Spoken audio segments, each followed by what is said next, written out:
오늘은 믿음의 영웅들이라는 제목으로 같이 말씀을 확인하도록 하겠습니다. 세상에는 영웅들이 참 많습니다. 그래서 그 사람들이 정말로 영웅이었는가 그걸 우리는 한번 따져봐야 됩니다. 이 세상의 영웅들이 대부분 대단한 업적을 많이 남겼기 때문에 그 사람들을 영웅으로 평가를 하고 지금까지 역사에 기록을 하고 이런 사람이 이런 대단한 일을 했다고 말을 하고 있습니다. 그런데 이 사람들이 잘한 일들은 대부분 살인하는 일들을 많이 했습니다. 사람 죽이는 일만 열심히 했어요. 그래서 한 명을 죽이면 살인자지만 수십만 명을 죽이면 역사의 영웅이 되는 겁니다. 이상한 일인지 모르겠는데 어쨌든 이 사람들이 주로 했던 일들이 거의 대부분 살인을 많이 했습니다. 그래서 결국에는 이 사람들이 내세우는 게 있었습니다. 세계화를 내세웠습니다. 결국 한 질서 아래, 한 평화 아래, 한 질서 속에 평화를 이루겠다고 그거를 표어로 내세우고 열심히 그 잘 살고 있는 사람들 내 말 들으라고, 내 나라에 들어오라고, 내 질서에 굴복하라고 그렇게 그들을 정복하고 짓밟았습니다. 그래서 그들은 평화를 외쳤지만 당하는 사람들은 그렇지 않잖아요. 자기의 평화를 잃어버리고 터전을 잃어버리고 삶을 잃어버렸던 건데, 그러니까 그 당시에 그 사람들은 굉장히 행복을 뺏고 모든 것을 뺏는 사람들이었던 겁니다. 왜 그럴 수밖에 없었냐? 그들은 죽은 자였기 때문에 그렇습니다. 세상의 영웅들이 대단한 일을 한 것 같지만 결국 그 내면을 보면 죽이는 일에 열심이었고, 왜 죽일 수밖에 없었냐? 그들은 실제적으로 실상은 죽은 자였기 때문에 그렇습니다. 그래서 죽은 자였기 때문에 이 사람들이 살려고, 자기들도 살아남으려고 계속 남을 죽이는 것, 그것만 나왔던 거예요. 자기가 죽어 있으니까 어떻게든 살아야 되겠는데, 어떻게든 이걸 살아남아야 되겠는데, 결국 끌어쓰는 방법이 죽이는 방법으로 나올 수밖에 없는 겁니다. 자기가 죽어 있으니까 당연히 그런 방법만 나오게 되는 겁니다. 결국에는 성경에서 말하는 창세기 3장, 6장, 11장이 굉장히 특별히 강화된 사람들, 특화된 사람들이었을 뿐입니다. 창세기 11장에 보니까 자기들의 목숨을 보존하려고 큰 바벨탑을 쌓아서 더 이상 하나님이 우리를 심판하지 못하도록 하자, 그렇게 바벨탑을 쌓습니다. 그거하고 뭐가 다르겠습니까? 창세기 6장에 보니까 성공을 위해서는, 잘 먹고 잘 사는 것 위해서는 공짜면 양재물도 먹는다 그러잖아요. 귀신의 능력도 상관없는 거예요. 귀신이 나한테 능력 주면 그게 응답인 거예요. 어떻게든 내 답답함만 풀리면 괜찮은 거예요. 어떻게든 내가 지금 평안하면 괜찮은 거예요. 그냥 아무 갈등 없으면 괜찮은 거예요. 그래서 귀신이 내게 역사해도 그 능력이 와서 나를 망가뜨려도 상관없는 거예요. 왜냐하면 응답 오면 괜찮으니까. 그러다가 귀신 들려버리는 네피림 속에 빠져버린 겁니다. 결국은 내가 주인 되어서 내 생과 내 주변을 통제할 수 있다고 생각한 창세기 3장, 그 저주 속에, 재앙 속에 사단에게 완전히 사로잡혀 버린 겁니다. 그러니까 창세기 3장, 6장, 11장이 특별하게 강화된 사람들, 그 사람이 세상의 영웅들이었던 겁니다. 그런데 우리도요, 영웅이 필요하고 영웅이 되고 싶어 합니다. 왜냐하면 내 문제 어떻게든 해결하고 싶거든요. 내 문제를 어떻게든 해결해 줄 사람이 나에게는 필요하거든요. 이 말은 무슨 말입니까? 내 문제를 내가 해결할 수 없음을 내가 알았다는 겁니다. 그런데 여기서 정말 문제는 뭐냐면 내 문제에 대해서 실제로 제대로 모르고 있다는 거예요. 내 문제가 뭔가 단순히 잘못했거나 실수했거나 아니면은 뭔가 이렇게 잡혀 있거나 그런 정도로만 알고 있습니다. 성경은 우리에 대해서, 성경은 나의 문제에 대해서 뭐라고 밝히고 있느냐? 네가 있어야 될 자리에 있지 않은 게 가장 큰 문제야라고 밝히고 계십니다. 창세기 3장 1절에서 21절까지 보니까 창세기 1장 27절에서 28절까지 보면 하나님의 형상대로 인간이 창조됐습니다. 그런데 창세기 1장 1절부터 쭉 읽어보면 하나님이 말씀으로 천지를 창조했는데 나무는 땅에, 새는 하늘에, 그리고 물고기는 물속에 그렇게 살도록 창조되어 있습니다. 이 세상 모든 것들이 살 수 있는 환경을 만들어 놓으시고 그 속에 생물을 창조하셨어요.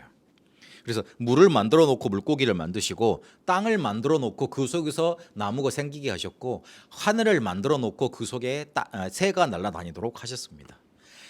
그런 원리를 통해 모든 생물들이 살아갈 수 있는 자리를 지정해 놓으신 거예요. 그걸 행복이라고 명하신 겁니다. 그런데 인간을 어떻게 만드셨냐면 하나님의 형상대로 만들었다 그랬습니다. 하나님과 함께 하나님을 떠나서는 살 수 없는 존재로 그렇게 만들어 놓으신 겁니다. 그것도 직접 하나님께서. 그런데 창세기 3장에 보니까 하나님을 떠났어요. 하나님을 떠났단 말이 무슨 말입니까? 하나님 필요 없다는 겁니다. 하나님 필요 없다는 말이 무슨 말입니까? 내 힘으로 내 스스로 잘 살 수 있다는 말입니다. 그게 우리의 진짜 문제예요. 내 문제가 진짜로 뭔지도 모르면서 내 문제가 어떻게 왔는지도 모르면서 내 힘 스스로 내가 스스로 잘 살 수 있다, 내가 해결할 수 있다, 내가 힘내면 어떻게 해결할 수 있다 생각하는 것, 그래서 모든 세상의 고민과 염려를 내가 안고 살아가는 것, 그게 바로 인간의 가장 큰 문제입니다. 그게 인간의 문제 시작이에요. 그러다가 나도 모르는 저주 재앙 속에 갇혀버리게 된 겁니다. 도저히 이건 잘 모르겠어. 내가 왜 저주 재앙 받아야 되는지 정말로 이유가 분명치 않아요. 그리고 내가 뭘 그렇게 잘못해서 이렇게 망해야 되는지 잘 모르겠어요. 마음으로 이렇게 받아들여지질 않아요. 로마서 3장 23절에 뭐라 그러느냐? 모든 사람이 죄를 범하였음에 하나님의 영광에 이르지 못하더니 그리 되어 있습니다. 죄로 인해서 오는 저주, 재앙, 하나님 몰라서 올 수밖에 없는 저주, 재앙 모르고 있는 거예요. 그런데 더 답답한 거는 이유 없이 당해요. 이유 없이 당한다니까요. 뭔가 보이지 않는 실체가 내 영적인 존재가 내 생을 꼭 끌어잡고 운명을 따라서 계속 질질질 끌고 가고 있는데, 운명 저주 사주 팔자 따라 계속 멸망시키고 있는데 그거에 대해서는 아무런 감각도 없이 살아가고 있다는데 가장 큰 문제가 있습니다. 성경은 요한복음 8장 44절 뭐라고 밝히고 있느냐?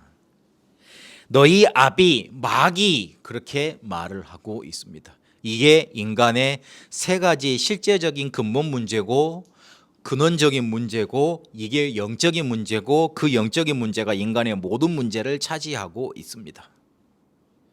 그래서 이유도 모른 채 어떻게든 내 문제, 조금 앞에 있는 문제만 해결되면 괜찮겠다 싶어서 영웅을 찾고 있습니다. 그런데 세상에 영웅이 있습니까? 세상의 영웅은 미안하지만 다 죽은 자들이었습니다. 죽은 자가 죽어 있는 자를 살릴 수 있습니까? 못하는 거예요.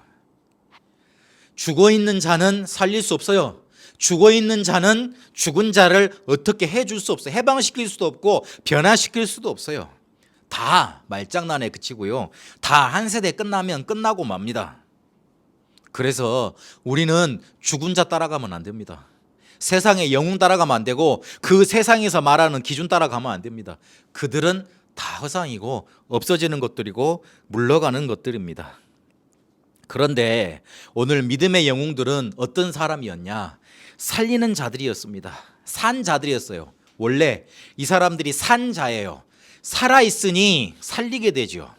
에베소서 2장 1절에 보니까 너희의 허물과 죄로 죽었던 너희를 살리셨도다 그랬습니다. 살아있으니 살리게 됐습니다. 그리고 어떻게 됐습니까? 에베소서 2장 2절에 있는 것처럼 해방시킬 수 있었습니다.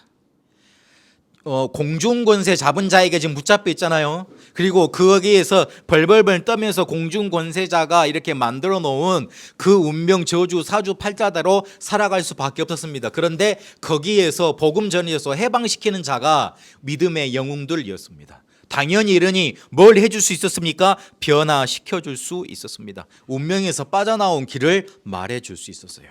믿음의 영웅들은 산 자들이었어요. 그러니 살리는 자로 해방시켜주고 변화시키는 응답을 계속 줄 수 있었습니다. 이 사람들은 자기들이 모든 걸 다 해놓고 하나님께 영광 돌리고 그리고 복음만 드러내는 사람들이었습니다. 당연히 그들을 통해 살아나는 역사가 응답이 일어날 수밖에 없었던 거예요. 여러분, 믿음의 영웅들의 길을 가게 되시길 바랍니다.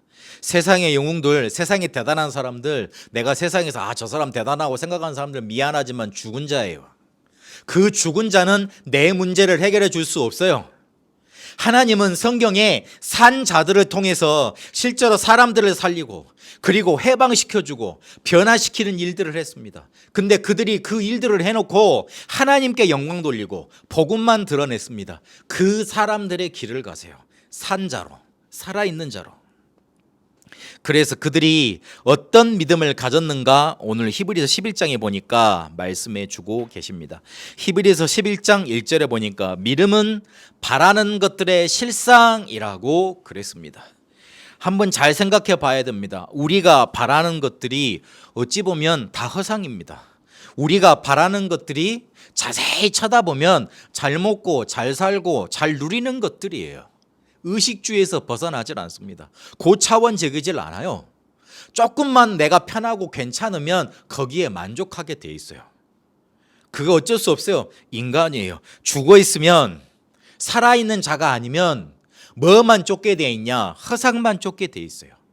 근데 의식주 잘 갖춰지면 그걸로 대단하다 그럽니다. 집 한 채 가지고 집 좋은 거 가지고 있고 그 집 가치가 높으면 아이고 됐다 그러면서 배 두들기며 잘 살고 있습니다. 거기에다가 조금 맛있는 거 먹고 가족에 문제 없고 그리고 조금 일이 잘 풀려가고 소소하게 내 일 잘하고 있으면 그걸로 행복이라고 생각합니다. 그러나 잘 생각해 보세요. 그거는 다 사라질 것들입니다.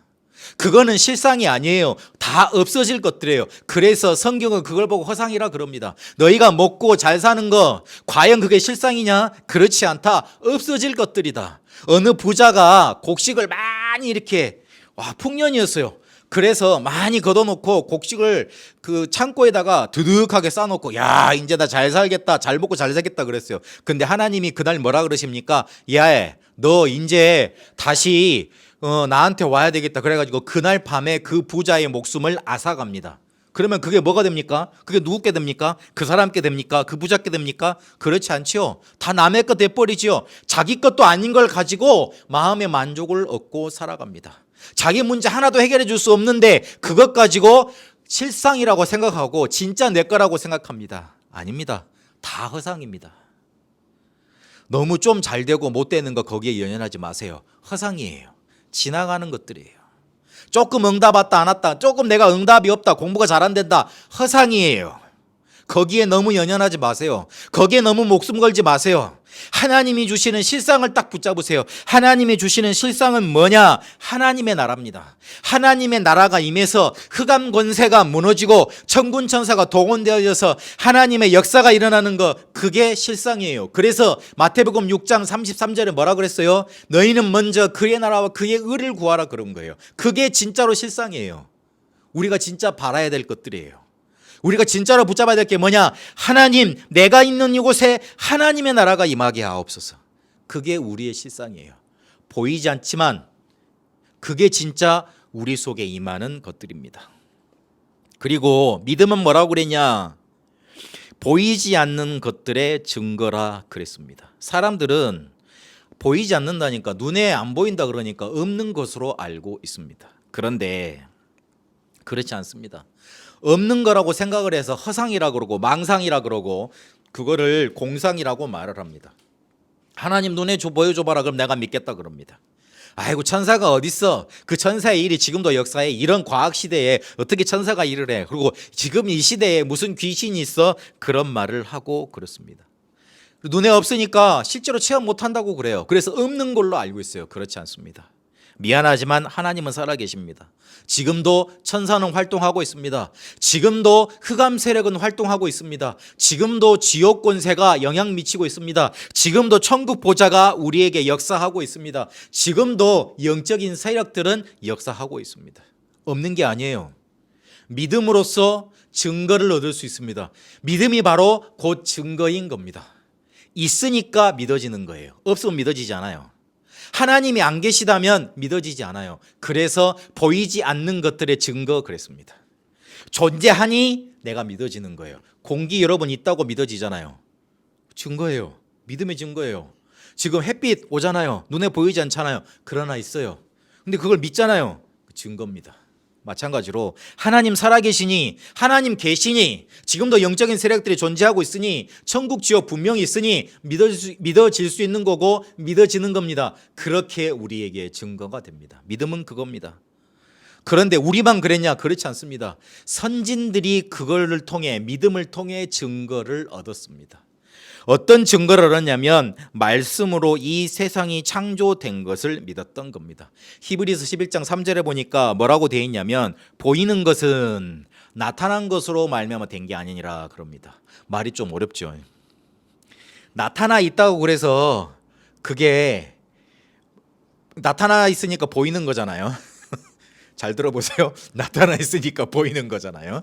그런데 그렇게 해서 만들어진 게 아니라고. 말씀으로 하나님이 있으라 그래서 이 세상에 있는 거예요. 잘 이해하시기 바랍니다.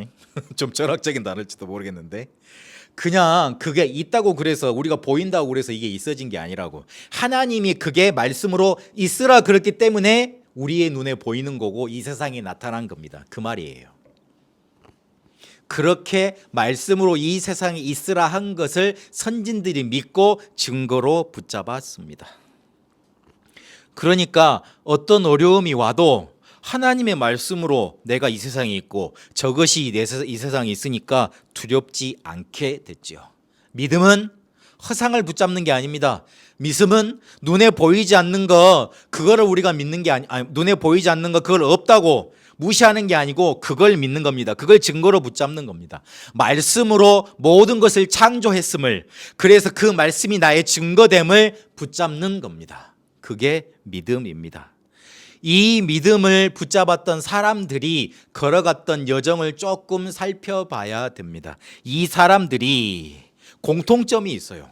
많은 사람들이 히브리서 11장에 나왔는데 공통점이 있습니다. 뭐냐면 미리 응답을 받았다는 사실입니다. 미리 CVDIP의 응답의 여정을 갔습니다. 미리 봤어요. 미리 봤으니까 어떻게 됩니까? 미리 가질 수 있었어요. 응답을 가질 수 있었어요. 미리 가지게 되니까 미리 누리게 되지요. 미리 누리게 되니까 어떻게 됩니까? 정복하게 되지요. 미리 정복하게 되니 성취는 당연히 따라오게 됩니다. 하나님의 절대 주권 속에서 미리 본 거예요. 하나님의 절대 계획 속에 미리 갖게 된 거예요. 하나님의 절대 언약을 누리게 된 겁니다. 그러니 절대 여정을 가게 되죠. 절대 목표를 따라갈 수밖에 없었습니다. 미리 응답을 받으니까 뭐가 찾아옵니까? 정확한 말씀이 그들 속에 임했습니다. 에레미야 33장 1절에서 3절까지 보니까 에레미야가 두 번째로 시대 뜰에 갇혔을 때 그랬습니다. 그때 여호와의 말씀이 두 번째로 임하니라 그랬습니다. 갇혔을 때, 시대 뜰에 갇혔을 때 말씀이 두 번째로 임하니라 그랬습니다. 하나님의 말씀이 우리에게 그렇게 임해야 됩니다. 에레미야가 답답한 상황이었잖아요. 에레미야가 힘든 상황이었잖아요. 죽음을 앞두고 있는 상황 아닙니까? 그런데 하나님이 뭐라 그러십니까? 나는 이름을 지어, 내 이름을 지어 모든 것을 일을 지어 성취하는 여호와다. 너는 내게 부르짖으라. 너는 내게 부르짖으라. 내가 내게 응답하겠고 네가 알지 못하는 크고 비밀한 일을 이루리라 그랬습니다. 우리는 상상할 수 없습니다. 우리는 어떻게 알 수가 없어요. 하나님의 계획을 알 수가 없어요. 그런데 하나님은 일을 지어 성취하신다고 그럽니다. 그 이름을 여호와라 그러십니다. 내가 보증하니 내가 너를 붙잡고 네가 알지 못하는 크고 비밀한 일을 이루겠다 그러십니다. 그래서 우리가 할 것 부르짖으라 그럽니다. 너는 내게 부르짖으라 그럽니다. 그래서 미리 응답을 볼 수 있도록 우리가 부르짖어야 돼요.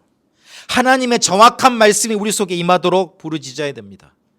그때 뭐가 보이느냐? 재앙 막는 하나님이 주신 권세가 보입니다. 이거 붙잡으면 24, 25 영혼으로 가게 되는 거예요. 그때 우리 속에 창조적 능력이 생겨나서 그게 우리에게 발휘가 돼서 보좌의 작품이 생겨나는 겁니다. 이 지금 아벨부터 저기 초대교회 사람들까지 공통점이 딱 한 가지밖에 없었어요. 미리 응답받은 거예요. 그러니까 두렵지 않았어요. 그러니까 어떤 문제가 와도 능히 이겨낼 수 있었어요. 그리스도 안에 계시겠다. 그런 상태에서 또 미리 응답이 보이겠다. 뭐가 무서웠겠어요? 뭐가 두렵고 뭐가 답답했겠어요? 뭐가 힘들었겠어요? 그렇지 않았어요. 그 사람들이 힘든 걸 억지로 참아내면서 고난을 이겼던 게 아니에요. 그러면 이길 수가 없지. 어떻게 이깁니까? 지나가다가 나는 그 몸이 이렇게 커서 그런지 몰라도 우리 집이 굉장히 넓거든요. 지나가다가 아무 생각 없이 문지방에 툭 부들 받쳐. 그러면 굉장히 아야 그러죠. 그것만 해도 아프던데. 오늘 자세히 읽어보면 어떤 일이 있냐면 이 사람들은 불에 시달렸고 톱에 시달렸고 그리고 어떤 틀에 갇혀서 맨날 갇혀서 생활했다 그렇습니다. 그 에레미야인가 이사야인가 어떤 선지자 보니까 이 사람을 죽이려고 나무 있죠. 나무를 통나무 같은 걸 만들어 가지고 나무 빈속을 파내 가지고 거기에 사람을 집어넣어. 그래 가지고 그걸 붙잡고 사람을 잡고 거기를 가운데를 썰어. 자기 몸이 슬슬 썰리는 거예요. 그런 상태에서도 복음 저버리지 않았어요. 얼마나 아팠겠어요. 나는 그러고만 어디 문자방에만 탁 맞춰도 아픈데. 그래가지고 발가락 그 새끼발가락 아프면 굉장히 아프잖아요. 그것만 해도 아픈데. 근데 이 사람들은 자기 몸이 썰리고 그걸 자기가 보고 있고 그랬다니까. 그런데도 그걸 능히 이겨내고 복음 붙잡고 믿음을 지켜냈습니다. 왜 그랬습니까? 우리 저번 주에 봤던 것처럼 그리스도가 그들을 붙잡았죠. 그리고 미리 응답이 보였어요. 왜 하나님이 이렇게 하셔야 되는가? 사단이 왜 이렇게 역사하는가? 왜 내가 지금 이 고통을 받아야 되는가? 미리 응답이 보인 거예요. 그러니까 나아가지. 안 그러면 나아갈 수 없었습니다. 아벨이 믿음으로 하나님께 가인보다 나은 제사를 드렸다고 그랬습니다. 그런데 하나님이 뭐라 그랬냐면 예물에 대해서 증거했다 그랬습니다. 아벨이 예물 드린 거는 양의 피 그것밖에 없어요. 근데 그걸로 제사 드리라고 분명히 하나님이 알려주실 것인데 가인은 그거 가지고 예배 안 드렸거든요. 가인이 예배 태도가 불손해서 하나님 안 받아주셨다 그게 아니에요. 그 예물 때문에 안 받았다 그랬어요. 예물 피가 없는 그 예물 받으실 수가 없는 거예요. 양의 피는 뭘 말합니까? 그리스도 대신 예수님 말씀하셔. 그래서 그거 없이는 우리가 하나님을 기쁘게 할 수 없어요. 그리고 에녹은 하나님께 옮기심을 받았다 그랬어요. 그래서 죽음을 맛보지 않았다 그랬습니다. 그 뒤에 에녹을 뭐라고 평가를 했냐면 믿음이 없이는 하나님을 기쁘시게 못한다 그랬어요. 이 에녹이 바로 하나님을 기쁘시게 하는 자였습니다. 하나님을 기쁘시게 하는 것 믿음 있는 건데 그 어떤 분을 믿고 어떤 것을 믿었길래 하나님이 에녹을 기뻐하셨겠어요? 그리스도. 창세기 3장 15절 여자의 후손을 붙잡은 거죠. 그리고 노아에 대해서 뭐라고 말을 합니까? 보이지 않는 일에 경고함을 받았다 그랬습니다. 네피림 시대에 미안하지만 잘 사는 시대였습니다. 굉장히 풍성한 시대였습니다. 다 미남 미녀들밖에 없었고 대단한 영웅들이 있었던 시대입니다. 그런데 그 시대에 하나님이 너희들을 심판할 거다. 홍수 심판이 올 거다. 날 쨍쨍한데 비가 오질 않는데. 그런데 그 당시에는 비가 없었어요. 궁창이 있어가지고 비라는 게 존재할 수 없지. 습도가 막 많으니까. 그러니까 사람들이 피부도 탱탱하고 그 다음에 이렇게 그런 거 없고 막 그렇게 살았어요. 이렇게 요즘에 그 자외선 차단제만 바르고 이렇게 탱탱하잖아요. 그 자연 선크림을 바르고 살는 그런 시대였다니까요. 궁창이 있어가지고 비가 무슨 소용이야? 비에 대해서 들어보지도 못하는데. 그런데 노아가 나타나가지고 비가 올 거야. 그래서 물 심판을 받을까 그러는데 비? 물 심판? 저 미쳤나 이러는 거예요. 우리 잘 살고 있는데 왜 하나님 우리를 심판해? 그러고 있었던 거예요. 그런데 노아는 네피림으로 세상이 완전히 망할 수밖에 없음을 본 겁니다. 그러니 하나님이 그렇게 방주 지으려니까 알겠습니다. 그거 간 거죠. 보이지 않는 일에 경고함을 그렇게 받는 게 바로 믿음이었습니다. 미리 봤던 겁니다. 아브라함은요 약속을 따라 가나안에 갔고 또 17절부터 19절까지 보니까 이삭을 모리아 산에서 드리잖아요. 그런데 뭐라고 표현을 했냐면 하나님께서 죽은 몸에서 태어나게 하셨던 것처럼 죽은 자를 다시 돌려줄 것을 소망했다고 아브라함은 그렇게 믿었다고 기록을 합니다. 믿었던 거예요. 자기가 죽은 몸이었잖아요. 아이를 생산할 수 없고 자기는 아이를 생산할 수 있지만 자기 아내가 단산했잖아요. 그 산란할 수 있는 아이를 낳을 수 있는 그게 끊어졌지 않습니까? 그런데 아니 죽은 자가 된 거 아니에요. 여자로서는. 그런데 그 속에서 이삭이 생긴 거 아니에요. 그러니 이삭을 여기서 죽이더라도 하나님이 다시 살리실 것이다. 부활시키실 것이다. 그걸 붙잡은 거예요. 그리고 무슨 언약이 있었냐면 이삭이 여기서 내가 죽여서 죽으면 메시아 오지 못하는 거야. 왜냐하면 내 후손을 통해 내 몸에서 난 자를 통해 메시아 온다 그랬는데 만약에 이삭이 여기서 생명이 끊어져 버리면 메시아 못 오는 거야. 메시아가 분명히 와야 되는데 이삭이 죽어야 된다면 하나님이 이삭을 다시 살리셔야 될 거야. 이걸 붙잡은 거예요. 얼마나 믿음입니까? 복음에 대해서 그리스도에 대해서 단단히 붙잡았던 거예요. 미리 봤던 거예요. 객기가 아니고요. 미리 볼 수 있었어요. 이삭은 장차 있을 일에 대해서 그렇게 언약을 붙잡고 축복을 합니다. 요셉은요, 임종할 때 뭐라고 말을 했냐면 창세기 50장 22절 24절에 보니까 너희가 반드시 약속의 땅 가나안에 가게 될 것이다. 약속의 땅에 다시 이르게 될 것이다. 아직 가지도 않았어요. 그런데 반드시 가면 내 유고를 가지고 들어가라. 그래서 출애굽할 때 요셉의 무덤에 가가지고 요셉의 유고를 수습해가지고 가나안 땅으로 갑니다. 홍해 때 그걸 가지고 건너는 기록이 출애굽기에 나와 있습니다. 요셉이 어떻게 알았을까요? 확실히 믿었던 거예요. 우리가 영원히 살 곳은 애굽이 아니야. 애굽에서 잘 살고 있었잖아요. 편안하게 잘 살고 있었잖아요. 아니야. 하나님은 우리를 약속의 땅 가나안으로 보내야 돼. 왜냐하면 거기가 창세기 3장 15절에 메시아 그리스도가 오셔야 될 땅이니까. 애굽에서는 메시아 올 수 없어. 가나안으로 가야 돼. 그런데 우리는 지금 여기 있어. 그러면 반드시 하나님은 다시 올려 보내실 거야. 어떤 일을 통해서라도. 나는 거기로 갈 거야. 내 유골은 거기에 묻힐 거야. 그렇게 예언했던 거예요. 미리 봤던 거예요. 모세의 부모와 모세는 지금 어마어마한 유아 살해 그 재앙을 목격했잖아요. 거기에서도 믿음 붙잡았어요. 왕의 명령에 굴복하지 않고 그 광궁에서 풍족한 세상, 죄의 그 뭔가 이렇게 욕심의 유혹에 넘어가지 않고 그 고난 당하는 광야의 삶을 선택했던 겁니다. 그리고 믿음으로 7일을 돌았는데 여리고가 함락했습니다. 여러분 잘 생각해 보세요. 여리고 돌 때 만약 위에서 누가 돌 하나 던져버리면 어떻게 됩니까? 바로 머리 깨집니다. 그러면 한 사람만 으악 그러면 그게 막 퍼집니다. 어떻게 됐겠어요? 그런데 이 사람들 그냥 돌았다니까. 방패를 들고 돌았겠어요? 언약궤 저 앞에 가고 그냥 돌았다니까. 이 사람들이 군사훈련이 된 사람들이에요? 아니에요. 그냥 도는 거예요. 믿음으로 돈 것밖에 없어요. 그런데 그 믿음으로 돌았는데 여리고 안에 있던 사람들은 벌벌벌 떨었습니다. 우리가 믿음 가질 때 사단이 그렇게 뜹니다. 하나님이 우리에게 요구하시는 건 믿음밖에 없어요. 우리가 미리 응답받을 수밖에 길 믿음밖에는 없어요. 흑암 세력은 무너뜨릴 수 있는 길 믿음밖에 없어요. 여러분 생각 하나에 흑암이 무너지고 여러분 믿음 고백 하나에 사단의 세력이 결박됩니다. 오늘 결단해야 돼요. 오늘 그냥 예배 드리면 안 돼요. 하나님 지금 이 시간 내가 그리스도 고백하는 그거 하나에 우리 집안의 저주와 재앙의 세력이 무너질 줄 믿습니다. 그리고 고백하셔야 돼요. 내가 지금 생각하는 거 그거 하나에 흑암 세력에 벌벌 떨고 도망갑니다. 하나님 내 생각에 보좌의 능력으로 임하게 하옵소서. 그거 붙들어야 돼요. 이 사단 흑암 세력이 귀신같이 자랍니다. 저거 두려워하고 있어. 저거 지금 딴 생각하고 있어. 저거 지금 완전히 비어있어. 이때야 그러고 확 들이닥칩니다.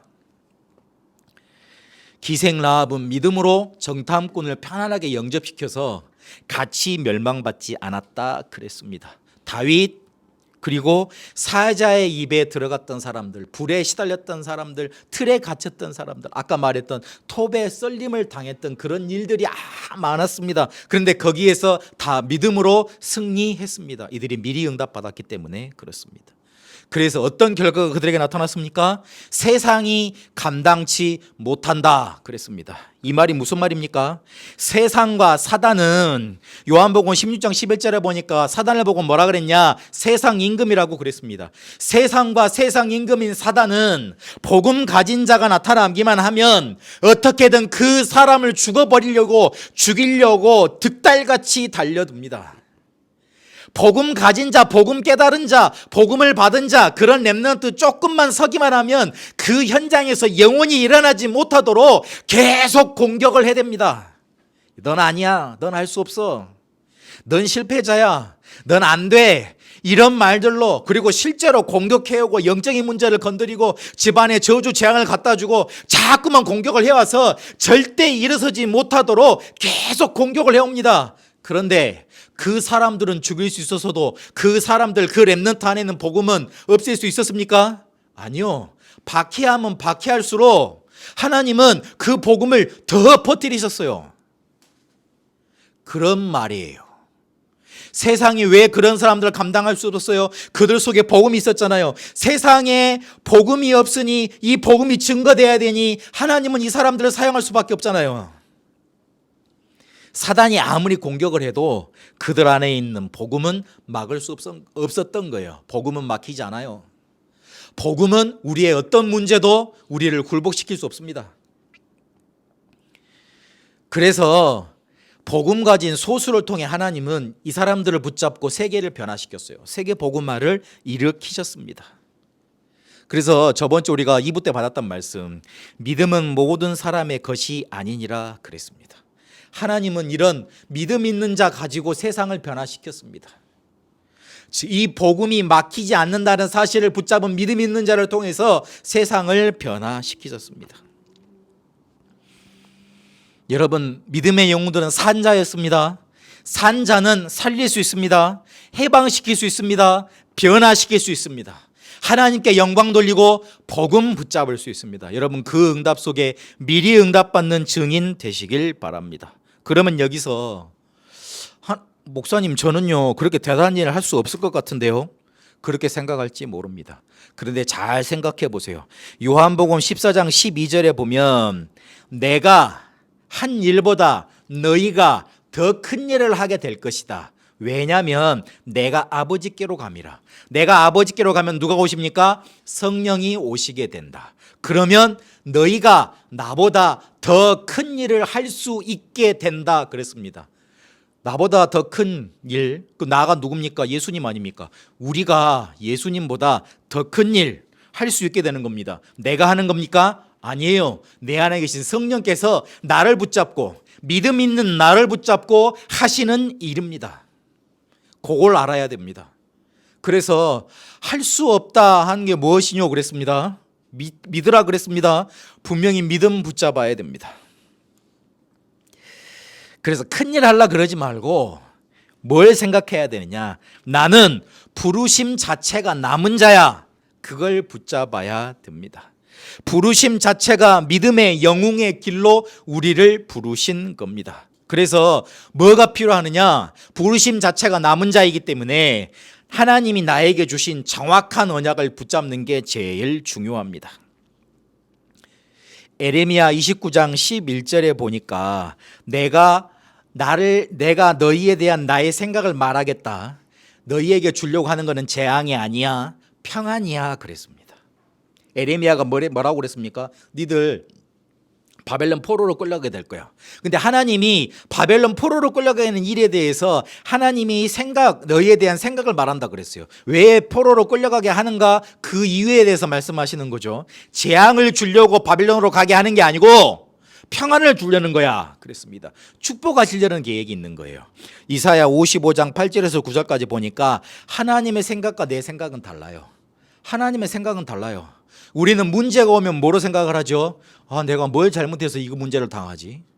내가 뭐에 잘못 속아가지고 이걸 하지? 원인 분석을 많이 합니다. 그러나 하나님은 그렇게 원인 분석하면서 그거 골매 쌈에 막 있으라면서 그렇게 주신 게 아닙니다. 우리를 축복하시려는 기회로 주신 거예요. 하나님의 생각은 그거예요. 우리한테 문제를 주신 게 아니고 축복의 기회로 주신 겁니다. 정확한 언약을 붙잡았다 말은 무슨 말입니까? 나에게 있는 갈등, 어려움, 그거를 축복과 기회로 붙잡는 겁니다. 그래야지만 그 속에서 하나님이 나에게 주시는 정확한 언약이 붙잡아지는 거예요. 잘못한 건 회개하면 돼요. 세상에 잘못한 거 있으면 벌 받으면 돼요. 그러나 정말 하나님이 원하시는 것은 나를 세계복음화의 렘넌트로, 제자로, 남은 자로 쓰시려고 하는 계획이 있는 거예요. 그것 붙잡아야 돼요. 그러면 모든 과정과 여정이 많아요. 앞으로 많은 일들이 있을 겁니다. 가는 길 동안 수많은 어려움이 있을 거예요. 그래서 우리는 어떤 여정을 가야 되느냐? 순례자의 여정을 가야 되는 겁니다. 그 모든 과정과 여정이 당연 필연 절대로 내게 와야 될 것들이에요. 그래서 그걸 붙잡아야 됩니다. 그러려면 이 순례자의 여정을 당연 필연 절대로 생각을 하고 잘 가려면 뭘 잘해야 되느냐? 예배에 집중해야 됩니다. 예배 때 무슨 일이 일어납니까? 성령께서 역사하십니다. 성령께서 우리 속에 충만하게 임재하십니다. 성령께서 임재하시니 천사가 동원됩니다. 사단이 결박되게 되어 있습니다. 그렇게 뭐가 주어집니까? 말씀이 주어집니다. 그 말씀을 통해서 정확한 언약을 붙잡을 수 있습니다. 그러면 예배 때 집중하라는 말은 무슨 말입니까? 그것이 내게 각인되도록, 그것이 내 안에 쏙 들어오도록 딱 붙잡는 겁니다. 어떻게 해요? 전도서 12장 11절에 보니까 잘 박힌 목과 같이 내 속에 임하도록. 스승의 말씀은 잘 박힌 목과 같다 그랬습니다. 그래서 흔들리지 않도록 만든다 그랬습니다.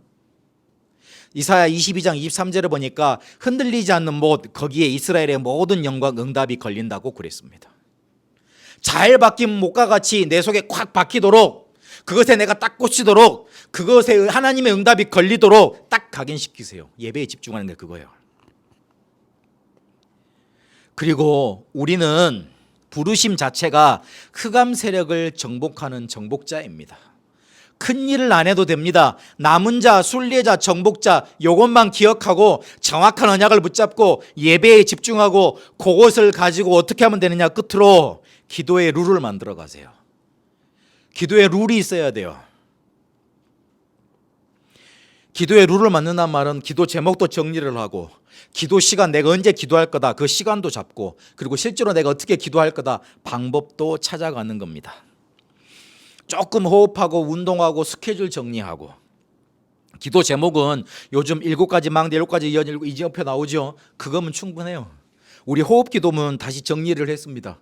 그래서 제일 앞면에는 7망대와 강단 말씀, 중간에 펴보면 7여정, 제일 마지막에는 7 이정표 그렇게 나와 있습니다. 조금 붙잡고 기도하면 그거 계속 놓고 기도하면 한 30분 걸릴 거예요. 조금만 기도해 보면. 근데 너무 할 필요 없이 한 만큼만 하세요. 처음에 된 만큼만. 그러다가 계속 할 거니까. 지금 우리 10시에 밤기도 하는 것도 제가 처음에 호흡 그 세트하는 거 4번 하다가 5번 하다가 6번 하다가 앞으로 한 10번 정도 늘려갈 겁니다. 근데 그 기도 제목도 계속 바꿀 거예요. 그렇게 계속 갈 겁니다. 그래서 기도의 룰을 그렇게 만들어 가세요. 하나님은 우리가 세상의 영웅들처럼 창세기 3장, 6장, 11장 그거 특화된 사람 그 응답 받기를 원하지 않습니다. 하나님이 주시는 미리 응답 그것 붙잡고 산자로 살리고 해방시키고 변화시키는 응답을 받기를 원하십니다. 그러게 하기 위해서 하나님은 우리를 남은 자, 순례자, 정복자로 부르셨습니다. 큰 거 안 해도 돼요. 나는 남은 자, 순례자, 정복자야. 그래서 예배 시간에 집중하면서 정확한 언약만 딱 붙잡으면 돼요. 그러면 그거 가지고 조금만 기도하면 돼요. 이번 한 주간 그렇게 응답받게 되시길 바랍니다. 다시 한번 강조합니다. 하나님이 나에게 문제 주신 게 아닙니다. 나에게 축복하시려는 기회를 허락하셨습니다. 사단은 이거를 계속 저주 재앙이라고 생각하고 공격해 올 겁니다. 무너지지 마세요. 낙심하지 마세요. 거기에서 하나님이 주신 힘을 얻으세요. 하나님이 여러분을 남은 자, 순례자, 정복자로 이끄시는 응답이 넘쳐나게 되시길 바랍니다. 살아계신 하나님, 우리를 믿음의 영웅들의 반열 속에 그 여정 속에 부르심을 감사드립니다. 산자로 살리고 해방시키고 변화시키는 응답 누려가게 하옵소서. 그래서 우리를 부르신 대로 남은 자로 순례자로 정복자로 축복의 여정 가게 하옵소서. 살아계신 우리 주 예수 그리스도 이름으로 기도합니다. 아멘.